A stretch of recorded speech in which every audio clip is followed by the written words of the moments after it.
প্রিয় শিক্ষার্থী, right from ভার্বে online ক্লাসে তোমাদের অভিনন্দন।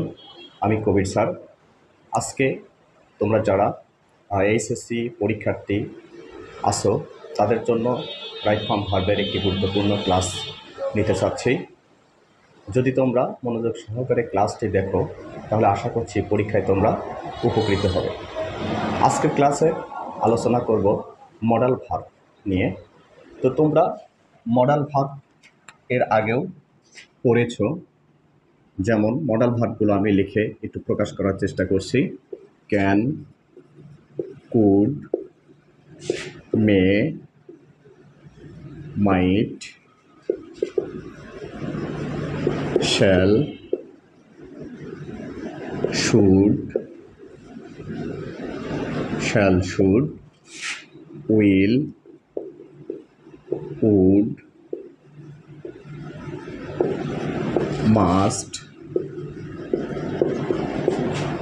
ought to,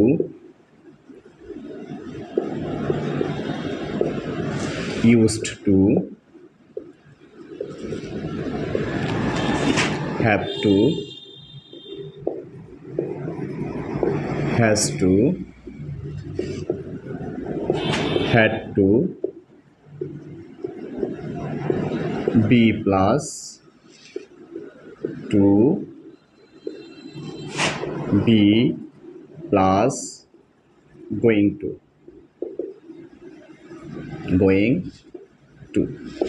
এগুলো হলো আমাদের মডাল ভার্ব। এই মডাল ভার্বগুলো যখন কোনো সেন্টেন্সের মধ্যে থাকে, প্রশ্ন হলো তখন মূল ভার্বটি কী হবে। এক্ষেত্রে আরেকটু তোমাদের মনে রাখতে হবে, ব্যক্তিবাচক সাবজেক্টের পরে যখন এই মডাল ভার্বগুলো থাকবে, ব্যক্তিবাচক সাবজেক্টের পরে যখন এই মডাল ভার্বগুলো থাকবে, তখন ব্র্যাকেটের ভার্বটি বেস ফর্ম হবে। বেস ফর্ম বলতে যে ভার্বগুলোর সাথে এস বা ইএস বা এনজি বা ইডি কিছুই হবে না, সরাসরি যেটা মূল সেটাই তোমাদের লিখতে হবে। আমি এক্সাম্পলের মাধ্যমে তোমাদের প্রকাশ করার চেষ্টা করছি। যেমন উই মাস্ট ব্র্যাকেটে লিখব রেসপেক্ট আওয়ার প্যারেন্টস। এখানে খেয়াল করে দেখো, আমাদের সামনে শুরুতেই যে সাবজেক্ট আছে সেটা হলো ব্যক্তিবাচক প্রোনাউন। তো এই ব্যক্তিবাচক প্রোনাউনের পরে যখনই কোনো মডাল ভার্ব থাকবে, তখনই ব্র্যাকেটের ভার্বটি বেস ফর্ম হবে। মনে রাখতে হবে, ব্যক্তিবাচক সাবজেক্টের পরে যখনই মডাল ভার্ব থাকবে, তখনই ব্র্যাকেটের ভার্বটি কী হবে? বেস ফর্ম হবে। তাহলে রেসপেক্টের বেস ফর্ম আমাদের কি হবে? রেসপেক্ট। এভাবে তোমাদের ব্র্যাকেটের ভার্বটি সঠিক করে লিখতে হবে। আমি আরও একটি এক্সাম্পল তোমাদের দেখাচ্ছি। যেমন they are going to start the game. তাহলে এখানে খেয়াল করে দেখো, আমাদের এই যে বি প্লাস গোয়িং টু, আমরা জানি যে বি ভার্বের মধ্যে এম, ইজ, আর, অজয়ার থাকে। সেখান থেকে সাবজেক্ট অনুসারে আমরা আর নিয়েছি, তারপরে গোয়িং টু, তার মানে বি গোয়িং টু। তো ব্র্যাকেটের পূর্বে দেখো আমাদের মডাল ভার্ব আছে, সুতরাং এখানে ব্র্যাকেটে ভার্বটি অবশ্যই বেস ফর্ম হবে। তাহলে স্টার্ট এর বেস ফর্ম হচ্ছে স্টার্টই হবে, এর সাথে কোনো কিছু যুক্ত করা যাবে না। আশা করছি তোমরা এক্সাম্পলটা বুঝতে পারছো। আমি আরও একটি এক্সাম্পল দেখানোর চেষ্টা করছি। যেমন she used to drink টি। এখানেও খেয়াল করে দেখো, সামনে ব্যক্তিবাচক প্রোনাউন আছে এবং এর পরে কি আছে, মডাল ভার্ব, আর ব্র্যাকেটে আছে ড্রিঙ্ক। ড্রিঙ্ক শব্দের অর্থ পান করা। তাহলে এখানেও আমাদের মডাল ভার্বের পরে কি হবে, ভার্বটি বেস ফর্ম হবে। তো ড্রিঙ্কের বেস ফর্ম ড্রিঙ্কই হবে, ড্রিঙ্ক সঠিক উত্তর। তো এভাবে যদি তোমরা এই মডাল ভার্বগুলো মুখস্থ করে রাখতে পারো, তাহলে ব্র্যাকেটের ভাবটি তোমরা সঠিকভাবে বসাতে পারবে। আশা করছি এতে তোমাদের পরীক্ষাতেও উপকার হবে রাইট ফর্ম ভার্বের ক্ষেত্রে। আমি আরও একটু বোঝানোর চেষ্টা করছি এই মডাল ভার্ব দিয়ে।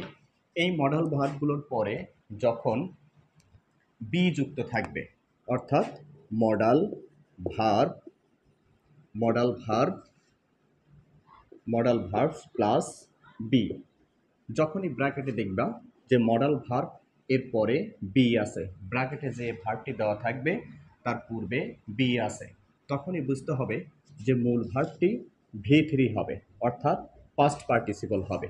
আমি এক্সাম্পল লিখে তোমাদের বোঝানোর চেষ্টা করছি। যেমন দি গেম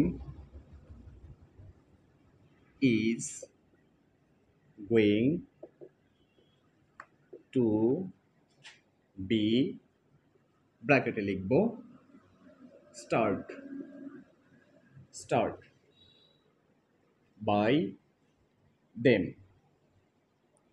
তাহলে এখানে খেয়াল করে দেখো যে মডাল ভার্বের পরে কি আসছে, বি আসছে, মডাল ভার্বের পরে বি আসছে। তো যখনই মডাল ভার্বের পরে বি থাকবে তখনই মূল ভার্বটা পাস্ট পার্টিসিপল করতে হবে। তাহলে স্টার্টের পাস্ট পার্টিসিপল আমরা কি লিখব, স্টার্ট, স্টার্ট। এভাবে তোমরা উত্তর লিখবে। আমি আরও একটি এক্সাম্পল তোমাদের প্রকাশ করার চেষ্টা করছি।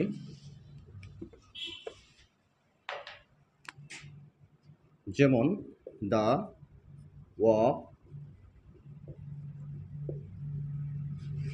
হ্যাজ টু বি, ব্র্যাকেটে লিখব ফিনিশ,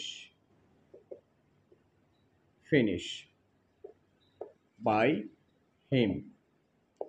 এখানে খেয়াল করে দেখো সামনে বস্তুবাচক সাবজেক্ট আছে, বস্তুবাচক সাবজেক্ট, এটা তোমাদের মনে রাখতে হবে যে বস্তুবাচক সাবজেক্ট যখনই থাকবে তখনই তোমাদের মডাল ভার্বের পরে বি থাকবেই, মডাল ভার্বের পরে বি থাকবেই, কারণ এই সেন্টেন্সটি এখন প্যাসিভ ভয়েসে আছে। তো দেখো ব্র্যাকেটের ভার্বটির পূর্বে মডাল ভার্বের পরে বি আছে, মডাল ভার্বের পরে বি থাকলে মূল ভার্বটা তাহলে কি হবে, পাস্ট পার্টিসিপল হবে। তো ফিনিশের পাস্ট পার্টিসিপল কি হবে, ফিনিশড, ফিনিশড, সঠিক উত্তর হচ্ছে ফিনিশড। আমি বোঝানোর স্বার্থে আরেকটি এক্সাম্পল তোমাদের দেখাচ্ছি, দেখো। যেমন the book, the book, the book is to be write, write by her. এখানেও খেয়াল করে দেখো যে ইজ টু, ইজ টুর পরে কি শব্দ আছে, বি আছে, তার মানে মডাল ভার্ব প্লাস বি, ব্র্যাকেটের পূর্বে যখনই মডাল ভার্বের পরে বি থাকবে তখনই আমাদের মূল ভার্বটা কি করতে হবে, পাস্ট পার্টিসিপল করতে হবে। তো রাইটের পাস্ট পার্টিসিপল কি, রিটেন, রিটেন। তো তোমরা যদি এভাবে মডাল ভার্বগুলো মনে রাখতে পারো সুন্দরভাবে, তাহলে আমি আশা করছি যে পরীক্ষায় অবশ্যই তোমরা ভালোভাবে এবং সঠিকভাবে ব্র্যাকেটের ভার্বটি সঠিক করতে পারবে। এই আশা ব্যক্ত রেখে তোমাদের মঙ্গল কামনায় আজকের মতো এখানে শেষ করছি।